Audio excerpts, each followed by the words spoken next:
Informasi lain, pemirsa, penyanyi Windy Yunita Bastari Usman atau Windy Idol diperiksa penyidik KPK sebagai saksi dalam kasus tindak pidana pencucian uang yang menjerat mantan Sekretaris Mahkamah Agung Hasbi Hasan.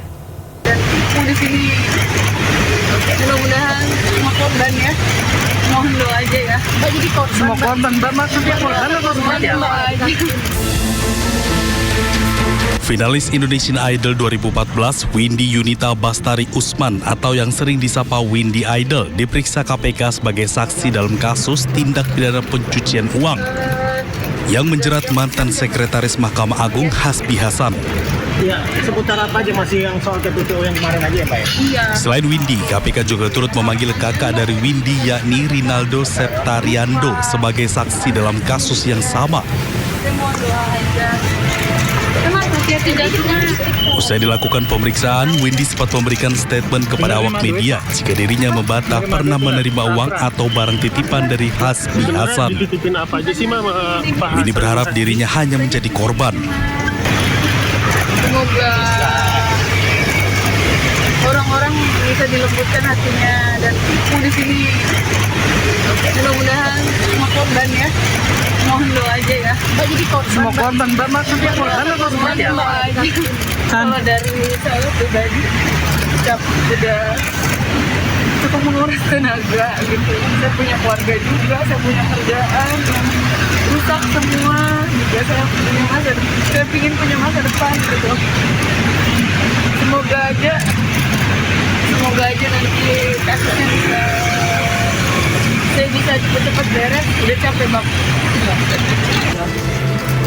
Diketahui KPK menetapkan Hasbi Hasan sebagai tersangka TPPU setelah dirinya terjerat kasus suap pengurusan perkara koperasi simpan pinjam inti dana di Mahkamah Agung senilai 3 miliar rupiah dan Hasbi Hasan divonis 6 tahun penjara.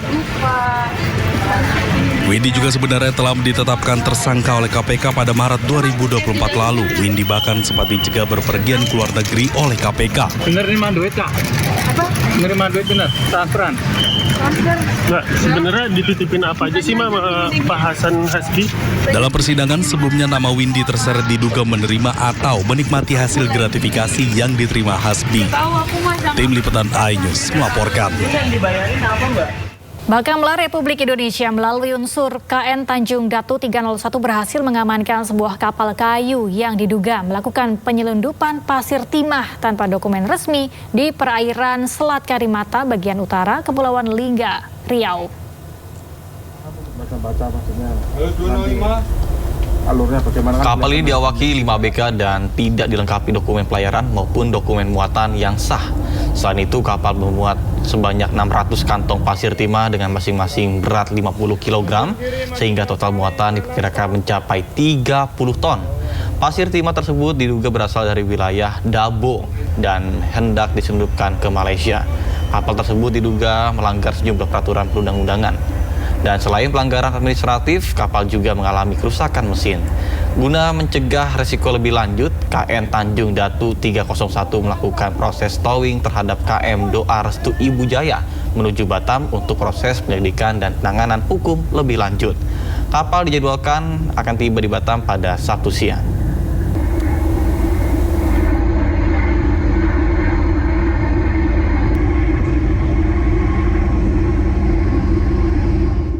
Pemirsa, polisi menangguhkan penahanan Kepala Desa Kohot Arsin bin Asip bersama 3 tersangka kasus pagar laut Tangerang. Penangguhan penahanan tersebut berkaitan dengan masa penahanan yang sudah habis.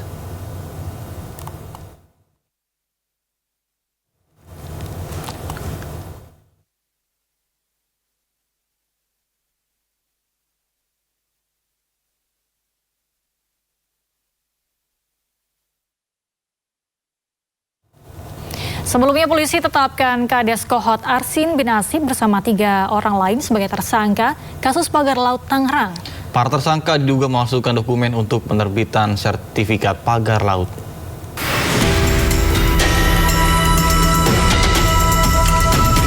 Kepala Desa Kohot Arsin bin Asip ditetapkan sebagai tersangka kasus pemalsuan dokumen sertifikat HGB dan SHM Pagar Laut Tangerang, Banten.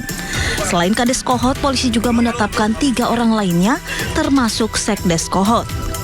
Para tersangka juga telah dicekal untuk bepergian ke luar negeri. Di mana kita menetapkan Saudara A selaku Kades Kohort, Saudara UK selaku Sekdes Kohort, Saudara SP selaku penerima kuasa, dan Saudara CE selaku penerima kuasa telah kita tetapkan sebagai tersangka. Di mana diduga keempatnya telah bersama-sama membuat dan menggunakan surat palsu berupa GIRE, surat pernyataan penguasaan fisik bidang tanah sporadik, surat pernyataan tidak sengketa, surat keterangan tanah, surat keterangan pernyataan kesaksian, surat kuasa pengurusan permohonan sertifikat dari warga desa Kohort, dan dokumen lain yang dibuat oleh Kades Sekdes sejak Desember 2023 sampai dengan November 2024.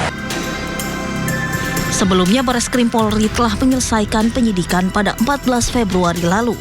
Dalam kasus ini, polisi telah menyita sejumlah barang bukti yang diduga digunakan untuk pemalsuan surat izin terkait penerbitan sertifikat pagar laut di Tangerang.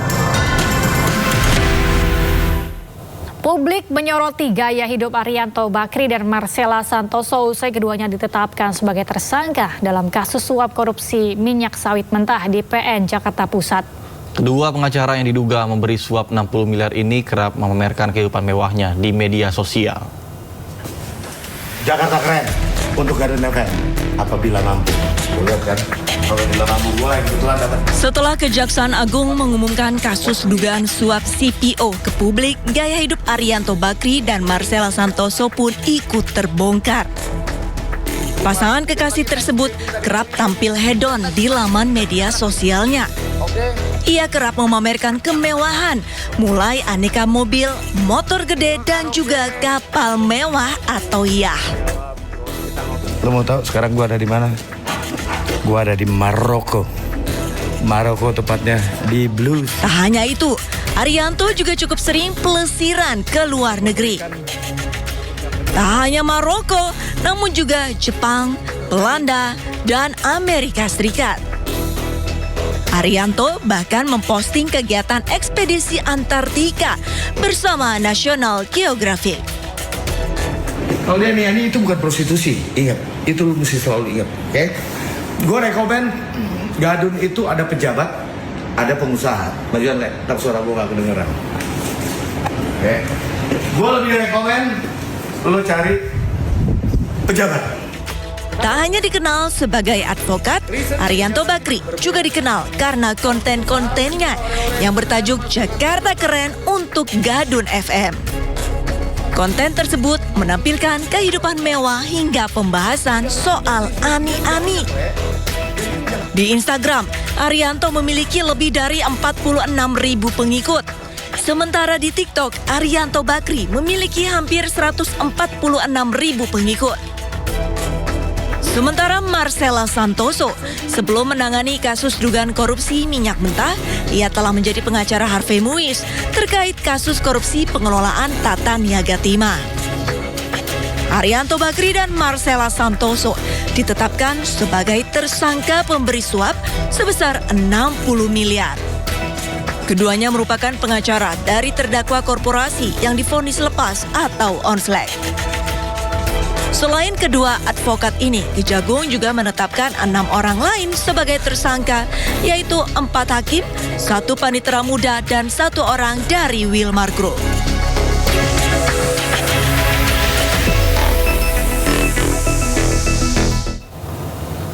Sebelumnya, Kejaksaan Agung menyita barang bukti berupa 2 kapal pesiar dari pengacara Arianto. Salah satu tersangka kasus suap vonis putusan lepas korupsi minyak mentah yang melibatkan 3 hakim di pengadilan Tipikor.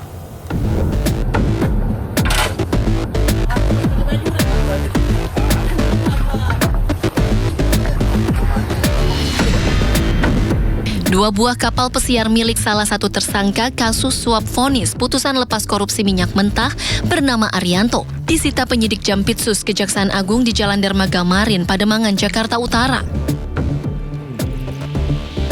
Selain kapal, Kejaksaan juga menyita 130 helm bermerek di kawasan Menteng, Jakarta Pusat, serta 12 sepeda mewah dan 1 unit motor Harley. Selain 2 kapal pesiar, Kejagung juga menyita 3 unit mobil mewah dari tersangka Arianto. 3 mobil sitaan ini di kantor Kejaksaan Agung Jakarta, sementara 2 kapal pesiar disimpan di lokasi terpisah.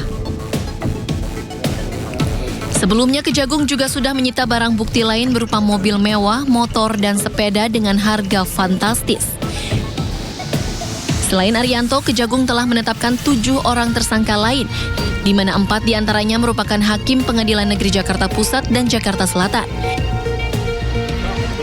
Sementara itu, Direktur Pemberitaan JAK TV Tian Bahtiar yang juga menjadi tersangka mengatakan menerima uang secara pribadi untuk membuat berita negatif termasuk merintangi Kejagung dalam penyidikan kasus timah dan impor gula. Terkait dugaan kasus tersebut, Tian pun terancam 12 tahun penjara. Tim Liputan iNews melaporkan.